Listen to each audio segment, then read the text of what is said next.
नमस्कार दोस्तों, नमो बुद्धाय वीरेंद्र भारती जी। आप जो पटना के भीम आर्मी के जिला अध्यक्ष हुए, आप इस पे बात बताइए तो क्या कहना चाहते हैं। तो महुआर का आप रहने वाले भी हैं? जी, मैं महुआर निवासी हूँ। मेरा गांव का नाम महुआर है और पटना जिला पश्चिमी का भीम आर्मी का जिला अध्यक्ष हूँ। जिला अध्यक्ष होने के नाते मेरा दायित्व बनता है कि जो पिछड़ा अति पिछड़ा ओबीसी जो भी कास्ट है, जिसमें शोषित वंचित गरीब तबका के लोग जो है, जिसके ऊपर अक्सर लोग नज़र आते हैं, कमज़ोरों पर अपना शोषण दिखाते हैं। लेकिन सर कहना है कि आप भीम आर्मी का जिला अध्यक्ष हैं, गरीबों का बात करते हैं, दलितों का बात करते हैं, और जो सरकार ज़मीन देने की बात करती है दलितों का, गरीबों का, उसका आप काम भी करते हैं। सुनने में आया है, मीडिया दिखाता है कि वीरेंद्र भारती गरीबों का काम करते हैं, ज़मीन दिलाने का भी काम करता है। सरकार भी बोलती है कि ज़मीन हम गरीबों को देंगे। देखिए पत्रकार महोदय, इसी विषय पर हम बात कर रहे हैं कि सरकार जब बोलती है कि हम हर भूमिहीनों का 5 डिसमिल ज़मीन देंगे, कास्ट चाहे जो भी हो, कास्टिज्म हटा दीजिए, कास्ट कोई भी हो, जो भूमिहीन है, वो जो ज़मीन सरकारी है वो ज़मीन हमारी है।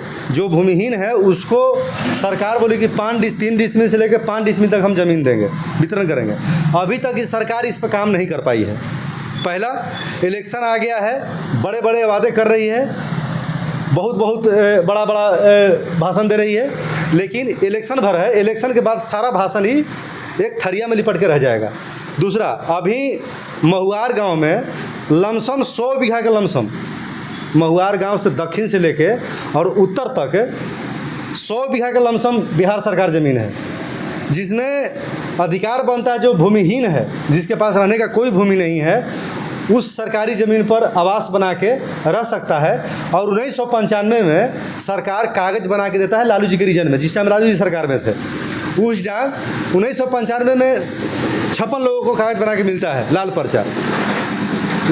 नीतीश कुमार जी कहते हैं कि हम गरीबों को ज़मीन देंगे, जिसको भूमिहीन है गरीब, वो सबको ज़मीन देने के लिए भी बोलते हैं, विपक्ष पार्टी भी बोलता है। सुनिए, पहले सुन लीजिए पत्रकार महोदय, जब लालू जी का रीजन में ज़मीन देने का काम किया गया, उनके जब सरकार हटा और जब इनका सरकार है, नीतीश बाबू का सरकार आ गया, तो इन्होंने केवल वादा पर वादा करते चले गए। अभी तक ज़मीन बांट के नहीं मिला हमें चिन्हित करके। लालू जी की सरकार में केवल हमको झुंझुना पकड़ा दिया गया कि आपको हम 3 डिसमिल के ज़मीन के कागज़ देते हैं, 5 डिसमिल ज़मीन के कागज़ देते हैं, ये तुम्हारा ज़मीन है, लेकिन हमें वो चिन्हित करके नहीं दिया गया अभी तक कि ये ज़मीन आपका है। लेकिन सामंतवादी जो मनुवादी जो ताकत में है, वो ज़मीन पर पूर्ण रूप से कब्जा करके रखा हुआ, हम लोग को उस ज़मीन पर नहीं जाने देता। अतः प्रयास करने के बाद एक मड़ई झोपड़ी देने पर उस ज़मीन हम कब्जा कर लिए हैं, जिस पर मेरा अधिकार है, मेरा कागज़ है। उस ज़मीन पर कब्जा हुआ, उसमें और जो 481 प्लॉट नंबर है, जिसमें 17 एकड़ 35 डिसमिल ज़मीन है, उसमें अवैध रूप से बढ़ई मिस्त्री, वहाँ सीओ साहब जाके जांच कर लें, धरातल पर जाके, बढ़ई मिस्त्री अकेले 7 से 8 बीघा कब्जा किया हुआ है, जिसमें अवैध रूप से 2 आरा मशीन चलाता है, जो प्रकृति के साथ छेड़छाड़ कर रहा है, जो अवैध रूप से, उसके पास कोई लाइसेंस नहीं है आरा मशीन चलाने का। इस भारत में ऐसा संविधान में है कि जो आपको लकड़ी उड़ी का हरा भरा लकड़ी काटने का जो अगर कॉन्ट्रैक्ट ले रखे हैं, तो आपको सरकार से लाइसेंस बनाना पड़ेगा, जो कि बिना लाइसेंस का वहाँ अवैध रूप से 2 आरा मशीन चलता है। उसमें बड़ी मिस्त्री 8-10 को मकान बना लिए हैं। ज्ञानचंद महतो उसमें मकान बना लिया है और उसमें 3 से 4 गो AC लगैले है। बताइए, वो गरीब है, जिसके ऊपर बीटा का जो तो वो लोग खरीदा। रुकिए, पहले बात सुनिए मेरा पत्रकार महोदय। खरीदने की बात चलेगा, बिहार सरकार की ज़मीन किसको दम है जो खरीद लेगा? सरकारी ज़मीन खरीद सकता है सर, कैसे कौन खरीद सकता है? किसके ऊपर पैसा है? सरकारी ज़मीन सर खरीदने के लिए सरकार भी मना करता है। तो सरकारी ज़मीन अगर कोई खरीद सकता है, तो इसका मतलब नरेंद्र मोदी पूरे भारत का मालिक है, पूरे भारत को खरीद लेंगे वो? ऐसा नहीं हो सकता है पत्रकार महोदय। वहाँ वो क्या किए कि उसमें AC लगा लिए हैं, तो उसके ऊपर अतिक्रमण का रसीद नहीं गया। जो अतिक्रमण का जब पर्चा गया, क्या बोलता है, सीओ साहब, उसमें सबसे बड़ा सीओ साहब को जान लेना चाहिए कि हम किसके ऊपर अतिक्रमण करने के लिए कागज़ भेज रहे हैं। तो उसमें जो एक कर्मचारी के साथ जो रहते हैं ललन महतो इधर बीटा के अगल बगल में है। वो कर्मचारी है कि कर्मचारी के साथ रहते हैं? कर्मचारी के साथ रहते हैं। जो नया कोई भी कर्मचारी आते हैं उनको मार्गदर्शन बताते हैं कि फला जगह चल जाएगा का जाए। तो हम लोग बचपन से देखते आ रहे हैं कि कर्मचारी के साथ अक्सर वही रहते हैं। लेकिन मैं वो ललन जी से कह देना चाहता हूँ कि भारत में संविधान है सर, जातिवाद नहीं चलेगा। आपके भरे दिमाग में आपका जातिवाद वाला कीड़ा काट रहा होगा, लेकिन जातिवाद वाला कीड़ा आपके दिमाग में हम लोग चलने नहीं देंगे। हम भीम आर्मी वाले हैं, दूध के दूध आप पानी के पानी करते हैं।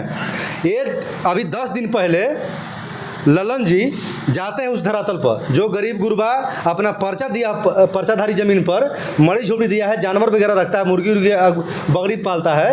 उस ज़मीन पर बैठ कर और उस गरीब गुरबा से वहाँ जाकर बैठ के पूछते हैं कि तुम लोग मड़ी झोपड़ी टाइट करो, यहाँ हम गरीब गुरबा के यहाँ हम लोग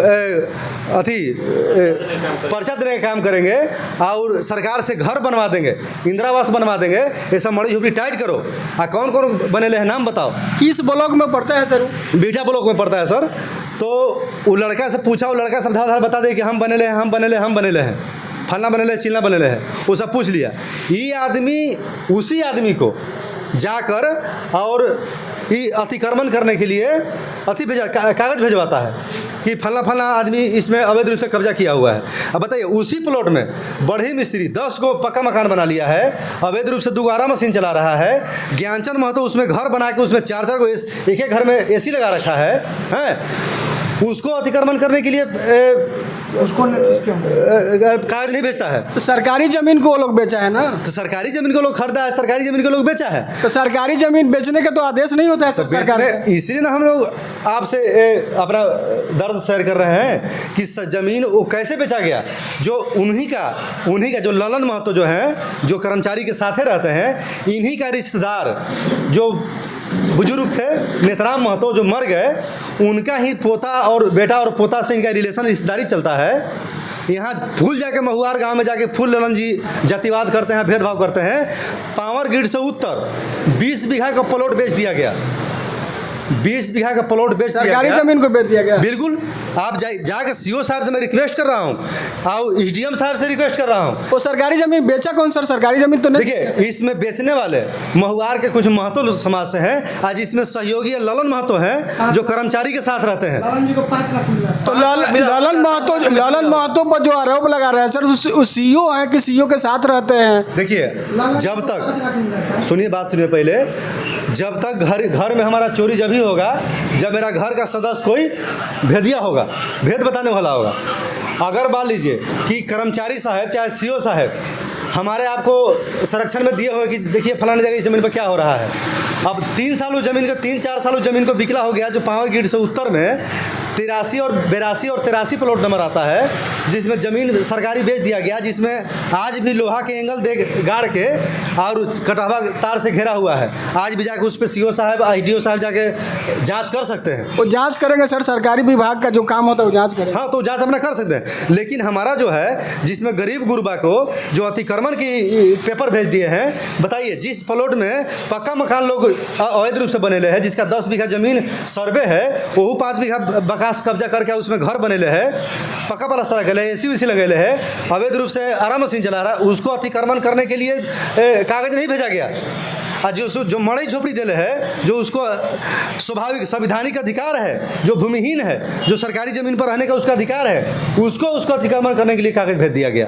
बताइए कहाँ तक सही है? वो कर्मचारी के साथ रहते हो वही नोटिस किया आप लोगों को, तब वो ना समझेंगे कि कौन किया। हम तो सीओ साहब से सवाल करेंगे शनिवार को 28 तारीख को हम सीओ साहब से सवाल करेंगे कि सीओ साहब आप हमको बताइए कि धरातल पर आप गए थे कि नहीं गए थे, कैसे आप नोटिस कर दिए। तो आप जाके सीईओ साहब से मिले हैं? बिल्कुल नहीं, सीईओ साहब से नहीं मिले हैं। 28 तारीख को डेट है, पहले कैसे मिले?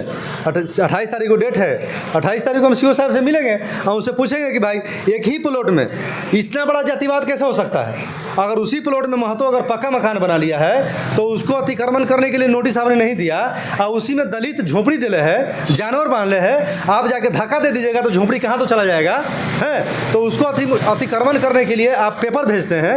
ये साफ जाहिर होता है कि ललन महतो जो हैं, जो कर्मचारी जी के साथ रहते हैं, ये घोर जातिवादी किए हैं वहाँ, और वहाँ के आपस में सामाजिक उन्माद फैलाने के लिए, आपस में लड़ाने के लिए ये सदरज रचे हैं। हमारे सामने हमारा लड़का हमको बोला सब कि हमसे पूछताछ करके ज्ञानचंद महतो के घर में बैठ के जाके ठंडा उंडा पिए हैं। तो बताइए इतना बड़ा जातिवाद चलेगा? गर्मी का दिन होगा सर, इसलिए जाके ठंडा पिए हूँ। तो काहे ना हमारे झोपड़िया में हमारे लड़का से बोले कि भैया जाए कि 1 लोटा पानी लाओ, तुम्हारा औकात ठंडा ले आने का नहीं है तो कम से कम पानी लाओ, तो दिया तुम्हारा हमको एक काम करना है। तो उनके जाके उनके घर में क्यों ठंडा पिए?